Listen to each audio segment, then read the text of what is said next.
Hier ist unsere Geschichte. Subscribe zu diesem Channel, drück auf den Daumen ab und vergiss nicht nachzuschreiben in den Kommentaren, von wo du diese Geschichte anhörst. Dort merkt sicher, dass viele Mennoniten mit unserer Geschichte bekannt waren.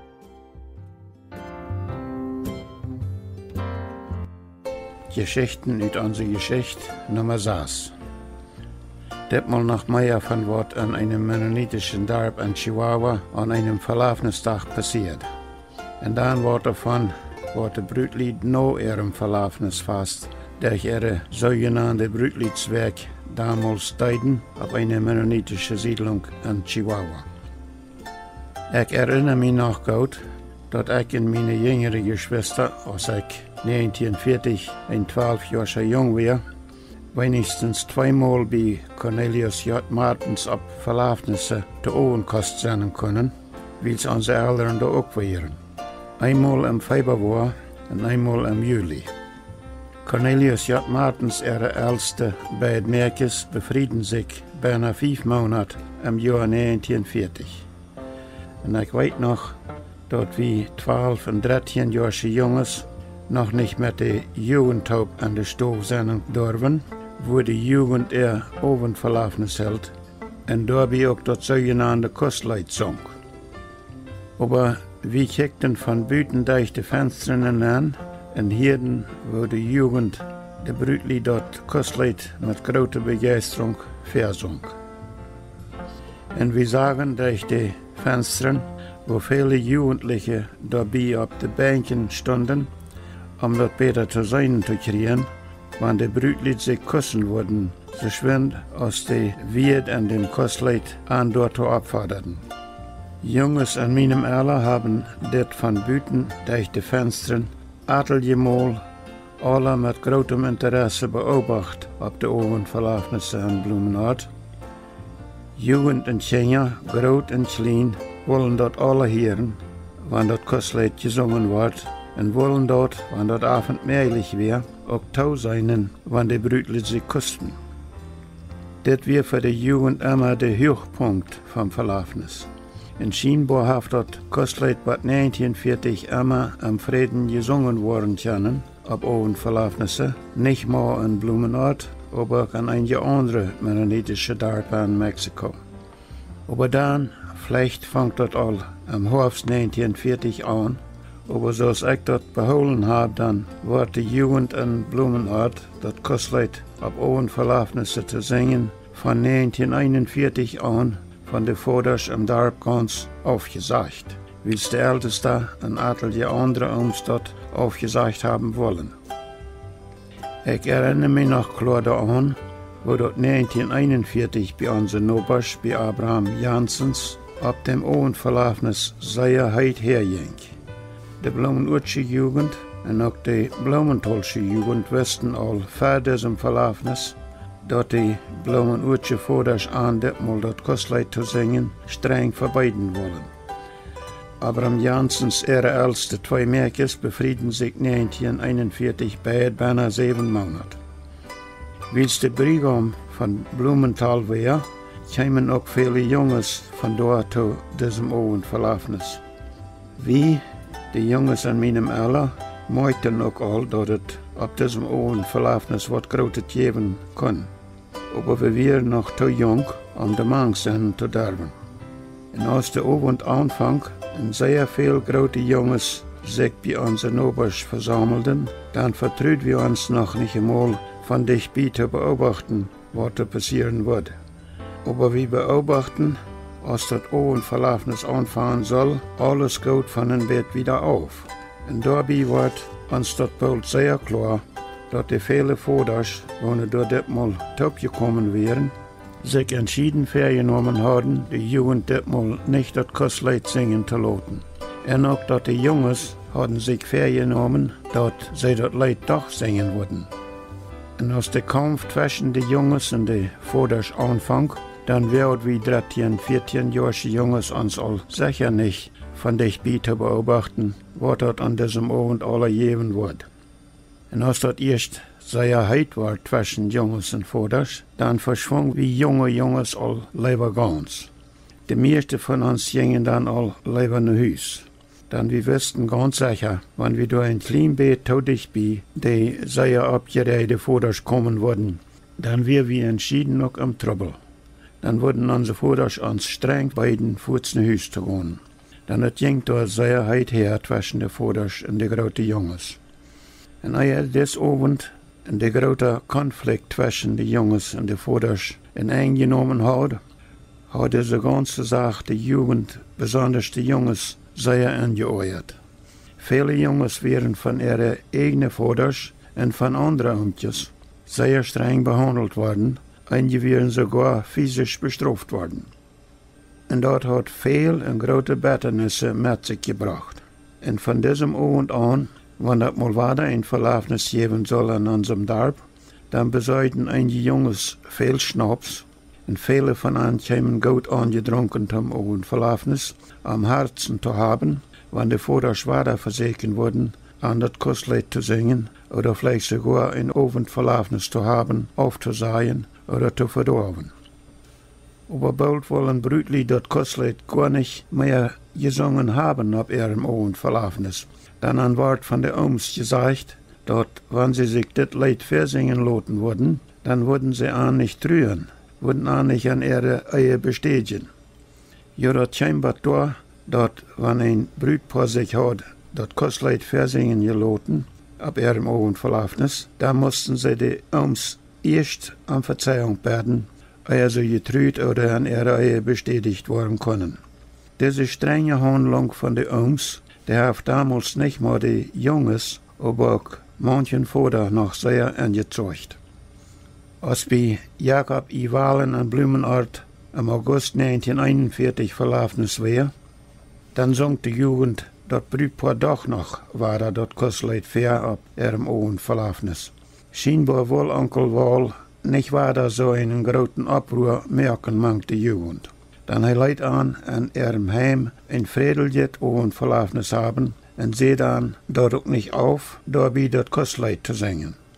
Aber willst das Brütpaar sich hat das Kostlied versingen gelassen, hatten sie an dem Sonntag zum Mariens, als sie Kast haben wollen und all in die Kirche an das Stofchen angekommen wären, große Schwierigkeiten.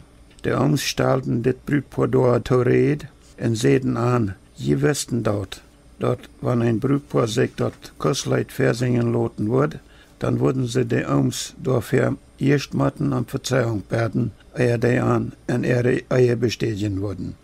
Ich habe keinmal erfahren, was an diesem Kirchenstofje in Nienburg an diesem Sonntagmorgen zwischen das Brütpaar und die Oms aller durchgeredet worden ist.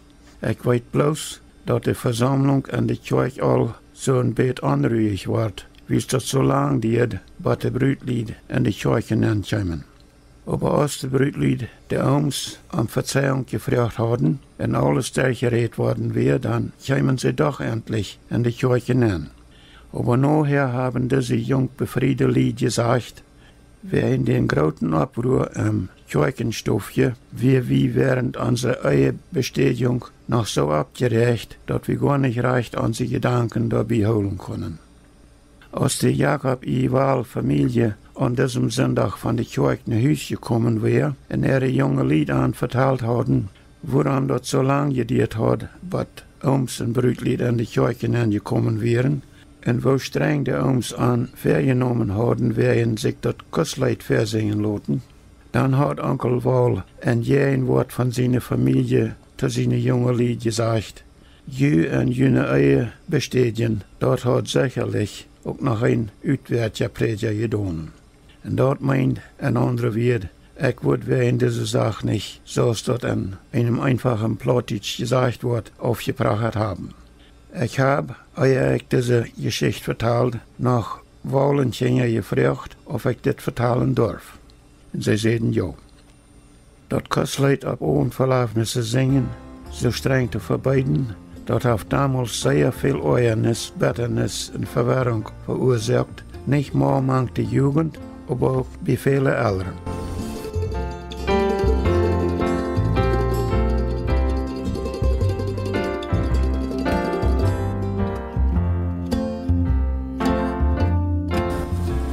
Wat deed een bruidpaar na ihrem Verlafnisdag? Am Sonntag nach dem Verlafnis ging der Brigam seine Brut vorzumorgens van ihrem Heim aufholen en ging dann mit Taub naar de Kirche. Dat heet, wann an ihrem Dorp eine Kirche wär. En wann noch nicht eine Kirche wär, dann fuhr der Brigam seine Brut von ihrem Heim aufholen en dann fuhr dat Brutpaar naar de Kirche in ihrem Noberdorp, wo de Brutlied, zoals we dat nannten, an diesem Sonntagmorgen abgeboden worden sollen. Für de meeste Brutlied wird dit das erste Mal, dat sie beid allein mit einem Piet en Buggy fuhren.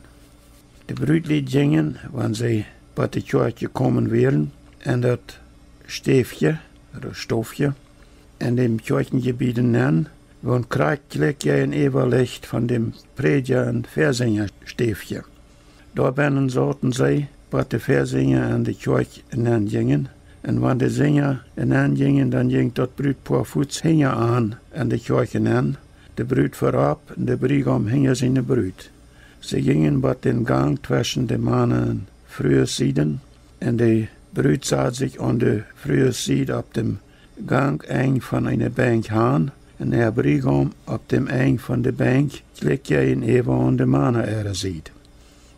Wenn der Oom mit seiner Predigt am Ende gekommen wäre, dann möchte die Brutlied ihre Namens bekannt und seht, das Brutpaar will am nächsten Sonntag getrüht worden oder an ihre Ehe bestätigt worden. Und seht dann, wenn da wer erst noch was Geld vergeben hat, wo wer in das Brutpaar nicht soll an ihre Ehe bestätigt worden, dann soll er dort eine Zeit tun. Das nannt wie abgeboten worden.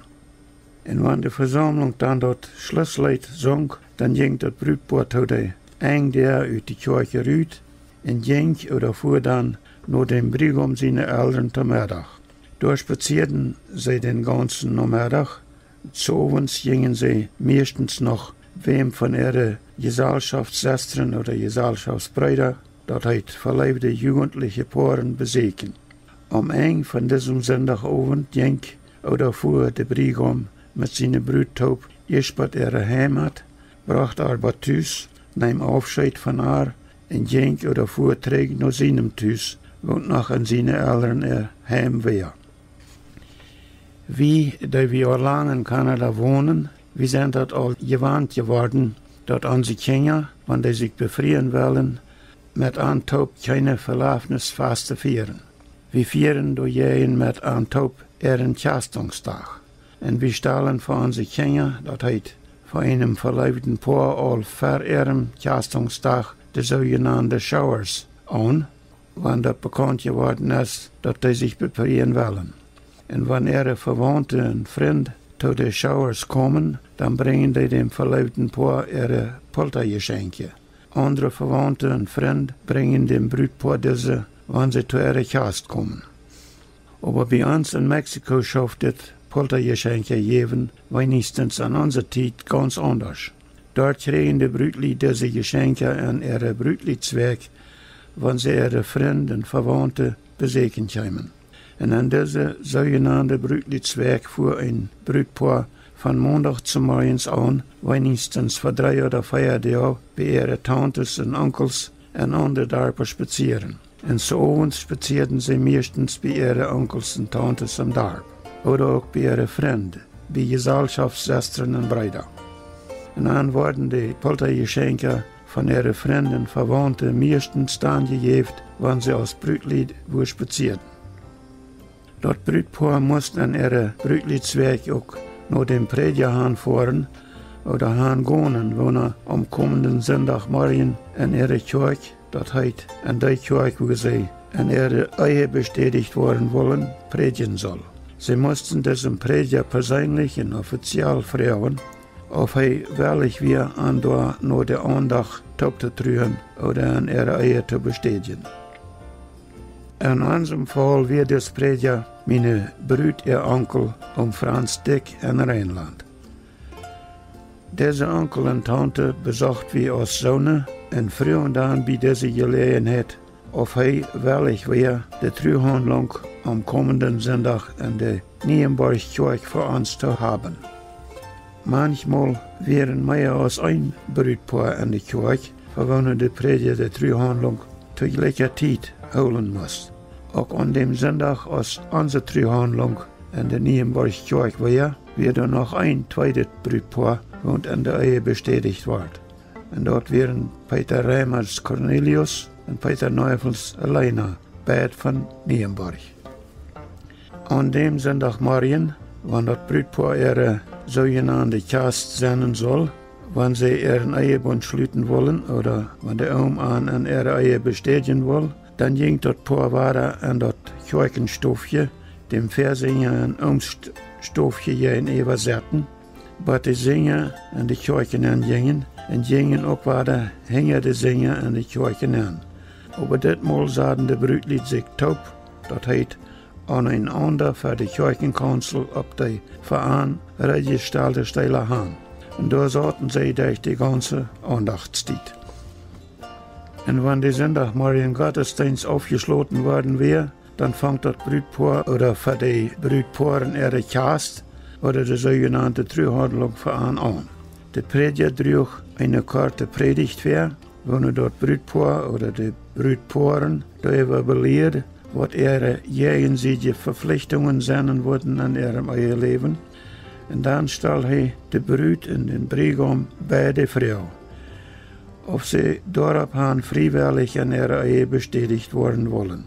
Und wenn sie beide ihr Ja-Wort dort gegeben haben, dann fragt der Prediger, ob da noch wer was Geld jetzt fertig geben hat, wo wer in das Brüdpaar nicht an dem Ehestand treten soll. Und wenn während einem kurzen Schweigen keiner Wort zu jenen gesagt hat, dann wird das Brüdpaar ab ihrem Wunsch von den Prediger an ihrer Ehe bestätigt. Nach dieser Trühandlung singt die Versammlung noch ein Lied, meistens Lied Nummer 721 an dem alten Kirchengesangbuch.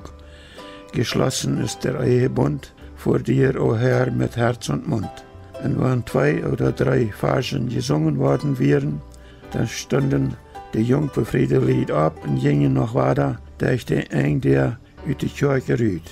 Hier moet wir für das Mal weiter aufbrechen. Nächstes Mal noch ein Kleinbit von was mit einem verleibten Paar kurz nach ihrer Kast passiert in unsere Kinder- und Jugendjahren. Und dann von wo damals für ein anderes Gastgebot für ein Begräbnis gemerkt wird und wo dort gefeiert wird. Aber nächstes Mal.